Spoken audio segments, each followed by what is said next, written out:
लहरों से डरकर नौका पार नहीं होती, कोशिश करने वालों की हार नहीं होती।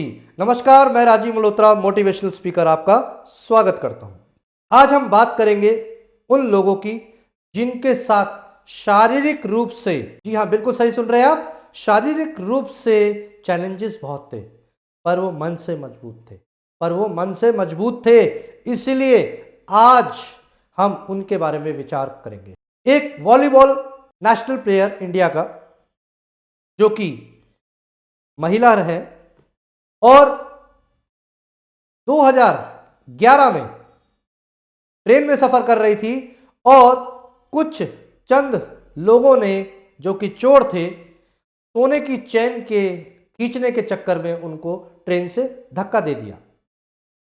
ट्रेन से धक्का जैसे ही दिया, गिरते ही सामने एक और ट्रेन आई और ट्रेन से टकराकर वो नीचे गिर गई। रात भर वो दो पटरियों के बीच में पड़ी रही और एक पैर कट चुका था और दूसरे पैर की हड्डी टूट चुकी थी और सारी रात भर वो उन पटरियों के बीच में दर्द से कराहती रही।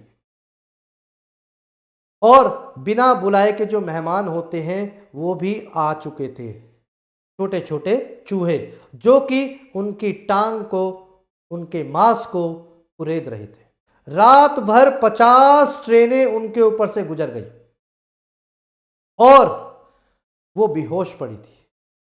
सुबह जब उनको हॉस्पिटल में एडमिट किया गया तो उनको पता लगा कि उनका एक पैर कट चुका था और जब डॉक्टर को ऑपरेशन करना पड़ा तो पहली बार ऐसा हुआ कि डॉक्टर्स और फार्मासिस्ट ने बचाने के लिए अपना खून दिया। और वो नेशनल प्लेयर और कोई नहीं, जी हां आप जानते हैं, अरुणिमा सिन्हा। मैं सैल्यूट करता हूं ऐसे जज्बे को, जो कि रात भर जिंदगी और मौत के बीच में लड़ती रही और जिंदा वापस आई। और जब वो अस्पताल में थी तो उनके मन में एक विचार आया। ये विचार ही तो है जो कि किसी व्यक्ति को आम से खास बना देता है, साधारण से असाधारण बना देता है। ये विचार ही तो है। और ये विचार जब वो बिस्तर में पड़ी थी कि अगर मेरे को ईश्वर ने इतने बड़े एक्सीडेंट के बाद भी अगर बचाया है तो अरुणिमा सिन्हा, तुझे कुछ बड़ा हासिल करना है, कुछ बड़ा करना है, ऐसा बड़ा करना है कि जिसने दुनिया में किसी ने ना किया हो, टॉप ऑफ द वर्ल्ड जाना है। उनके मन में एक ख्याल आया, अब तो सिर्फ माउंट एवरेस्ट को ही फतेह करना है, टॉप ऑफ द वर्ल्ड ही जाना है। जब वो हॉस्पिटल से डिस्चार्ज हुई तो सीधा घर नहीं गई, वो सीधा बचेंद्री पाल जी के पास गई। बचेंद्री पाल जी के पास गई और उन्होंने उनसे कहा कि मेरा एक पैर नकली है और दूसरा पैर रॉड डली हुई है। अब आप सोचिए, जिस व्यक्ति की, जिस इंसान की एक टांग नकली है और दूसरे में रॉड डली हुई है, वो कहता है कि मुझे माउंट एवरेस्ट पे चढ़ना है। तो बचेंद्री पाल जी ने क्या कहा पता है आपको? यही फायदा होता है, एक पॉजिटिव इंसान के पास जाएंगे, हमेशा पॉजिटिव राय देगा।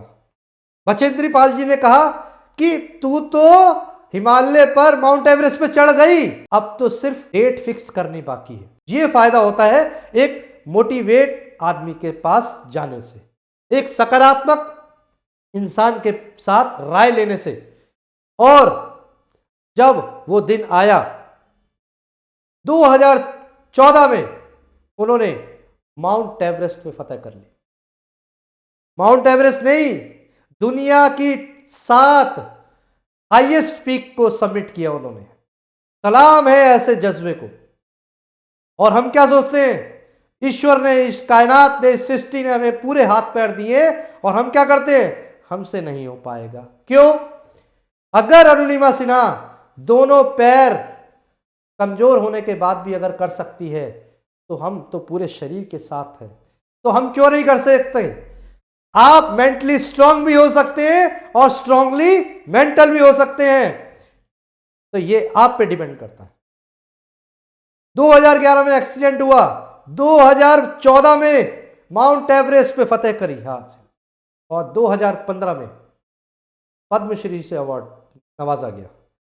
तो उस दिन मेरे को समझ में आया, इंसान शारीरिक रूप से कमजोर नहीं होता है, मानसिक रूप से कमजोर होता है, इसीलिए आगे जीवन में कुछ नहीं कर पाता है। तो मानसिक रूप से कमजोर नहीं बनना है। अगर हमने, ईश्वर ने हमें सब कुछ दिया है, तो शारीरिक रूप के साथ साथ मानसिक रूप से भी मजबूत बनिए और अरुणिमा सिन्हा जैसे महान लोगों के साथ अपना नाम जोड़ने में गौरवान्वित होइए कि अगर अरुणिमा सिन्हा जी कर सकती है तो मैं भी कर सकता। आज हम बात करेंगे स्टीफन हॉकिंग्स की, जिनको ALS की बीमारी थी। 20 साल की उम्र में उनकी पूरी बॉडी पैरालाइज हो गई थी, हाथ पैर काम करना बंद कर दिए थे, पर ईश्वर की शक्ति देखिए, ये काम कर रहा था, ये काम कर रहा था। इसी को तो कहते हैं मन की शक्ति, इसी को कहते हैं मन की शक्ति।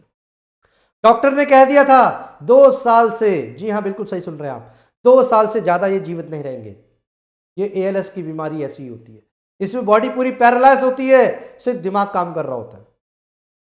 और स्टीफन हॉकिंग जी 2 साल नहीं, 4 साल नहीं, 10 साल नहीं, 50 साल नहीं, 72 साल तक जिंदा रहे अपनी मन की शक्ति की वजह से। और इन्होंने ब्लैक होल थ्योरी इन्होंने ही दी है। इन्हीं के द्वारा जो बुक लिखी गई है brief history of time, brief history of time इन्हीं के द्वारा लिखी गई है। अब आप सोचिए, जिनका शरीर काम नहीं कर रहा पर मन कर रहा है। ऐसे ही सुधा चंद्रन जी, जिनका एक पैर एक्सीडेंट में चला गया था, एक पैर एक्सीडेंट में चला गया था, और फिर भी उन्होंने अपना एक उद्देश्य, एक लक्ष्य हासिल करा। क्या? कि वो एक्ट्रेस बनना चाहती थी, और उन्होंने एक मूवी बनाई जिस पर उनको नेशनल अवार्ड मिला, मयूरी के नाम से, नाचे मयूरी, जिस पर उनको नेशनल अवार्ड भी मिला, सुधा चंद्रन जी। तो सलाम है ऐसे जज्बे को। इसलिए स्वस्थ रहिए, मस्त रहिए, खुश रहिए और अपने मन को मजबूत करिए। सर, बहाने आज से छोड़ दीजिए, मेरे पास ये नहीं है, मेरे पास वो नहीं है। जीवन में सब कुछ है, सिर्फ आपको पाने की देर है। सफलता हमारे अंदर इनबिल्ट है, सिर्फ उस सॉफ्टवेयर को रन करने की देर है। धन्यवाद, आपका दिन मंगलमय हो।